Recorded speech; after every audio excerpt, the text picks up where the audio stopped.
Bună prieteni, azi am revenit cu un nou videoclip pe YouTube, cum am și spus. Vreau să vă anunț că avem 22 de abonați. În limba noastră 22 de abonați.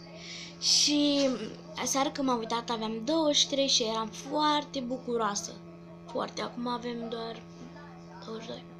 Dar nu nimica, nu mă supăr, chiar mă bucur și pentru ăștia. Și chiar mă mir că aveam doar 16 înainte. Aveam 16 și acum avem 22, adică what? S-au făcut 6 abonați așa dintr-o minute. Nu, ne.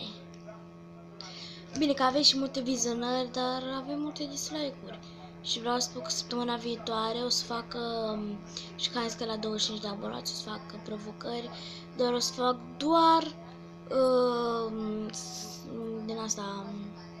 Săptămâna viitoare o să fac și dacă o să avem multe dislike-uri, chiar o să mă las de YouTube și toți abonații o să se ducă la o prietenă de-a mea, Vani Vanessa. V-am zis eu, are o poză cu un panda cu șops. Și dacă strângem mai multe like-uri decât dislike-uri, o să fie bine, pentru că nu o să mă las. Și vă spun eu, o să filmez și de Crăciun. Și o veste bună, am trecut la Arena 4. Și cred că o să mai mă joc în continuu, ca să trec și poate și în Arena 5, poate să jucăm în Arena 5. Și poate în videoclip jucăm până trecem la Arena 6. Adică cine știe. Ăsta a fost videoclipul de azi, v-am anunțat, tombola nu o să mai fac, o să fac doar adevăr și provocare, de fapt provocări, cum doriți.